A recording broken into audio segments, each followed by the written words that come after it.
A few minutes earlier, everything was calm on the African savanna. Golden grass stretched as far as the eye could see, swaying gently in the warm breeze. Not a single cloud marred the bright blue sky. The air was filled with the distant calls of various birds, creating a peaceful atmosphere. The day was hot, but on the horizon, a thin line of trees promised some relief from the scorching sun. It was here by the riverbank that the silence was shattered. A loud thunder of hooves tore through the tranquility, signaling the arrival of a panicked wildebeest herd. They were charging in full force towards the water. As the animals drew closer, it became clear that their every move was driven by an instinct of self-preservation, a fight for life. Their eyes were wide with terror and their bodies tensed, ready to flee at any moment. There was no time to stop or think. Only the river lay between them and freedom, but they seemed unaware of the danger lurking in its depths. Meanwhile, hidden beneath the murky water, something stirred. A pair of cold, emotionless eyes opened, following the movement of the herd with predatory focus.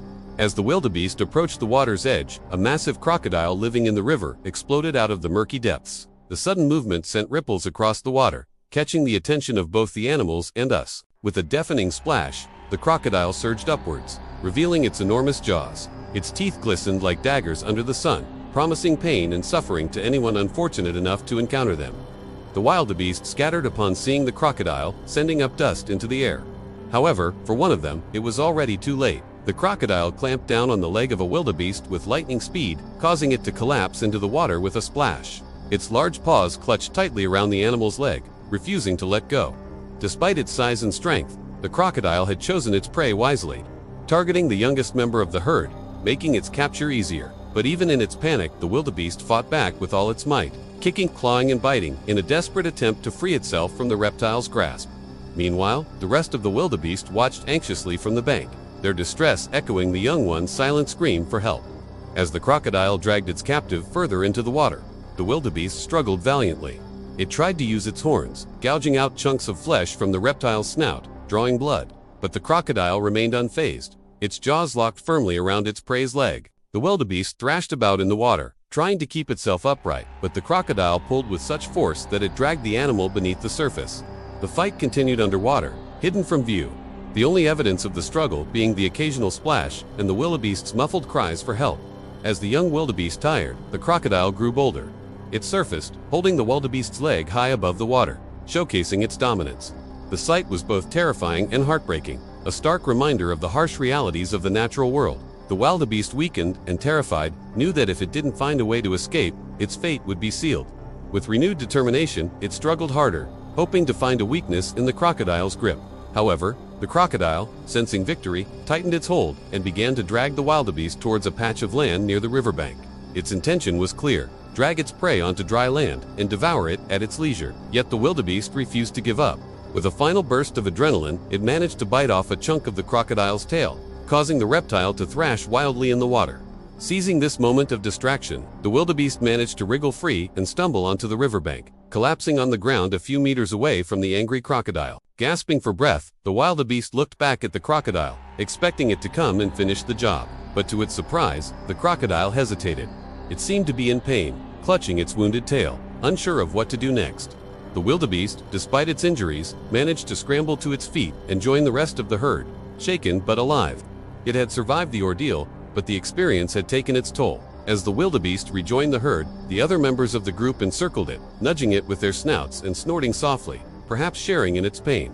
For a moment, there was no movement. Everyone seemed frozen in time, witnessing the drama that had just unfolded.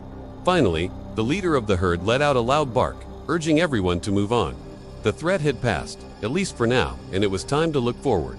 The wildebeest, still shaken from its close encounter with death, followed the herd, keeping close to its companions for comfort and safety. They moved away from the river, their pace slow and cautious, their eyes constantly scanning the surroundings, always on the lookout for the next danger. Meanwhile, the crocodile, nursing its wounded tail, slipped back into the water. The incident had not gone as planned, but it was far from over. The crocodile was patient. It knew the wildebeest would return to the river eventually, and when they did, it would be ready. For now, it retreated into the depths, waiting for another chance to hunt. The sun beat down on the savanna as the wildebeest herd moved away from the river, their ordeal a stark reminder of the dangers that lurked nearby. The incident with the crocodile had shaken them, but life on the savanna meant they couldn't stay in one place for too long. So they pressed on, their steps heavy with the weight of their recent encounter.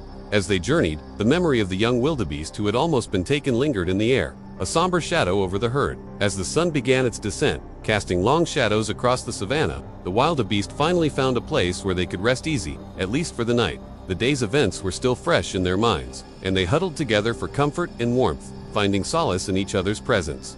Little did they know that their troubles were far from over. As darkness fell, the predators stirred. The lions, hyenas, and leopards, who had spent the day resting, now awoke, their senses heightened, ready to hunt. Among them, a small pride of lions, their golden eyes gleaming in the fading light, had been watching the wildebeest herd from afar. They had seen the crocodile's attack and were aware of the herd's vulnerability. Now they saw an opportunity. With stealthy movements, the lions crept closer, their bodies low to the ground, their muscles coiled, ready to spring into action at a moment's notice. The wildebeest, sensing danger, were on high alert, their eyes constantly scanning the surroundings, but the lions were masters of their craft. They moved silently, their presence almost imperceptible to the watchful eyes of the wildebeest. Then, when the time was just right, they made their move. The lions charged, their powerful bodies crashing through the tall grass, their fierce roars echoing across the savannah, sending shivers down the spines of their prey. The wildebeest scattered, their hooves pounding the earth as they desperately tried to flee. Some managed to dash away, disappearing into the darkness. But the lions were relentless. Their sharp eyes locked onto a straggler, a young wildebeest separated from the herd. With a burst of speed, the lions closed in, their paws outstretched, their claws extended, ready to make the kill. The young wildebeest, realizing it was trapped, turned, its eyes wide with fear. It tried to kick out, to bite, to claw, but it was too late.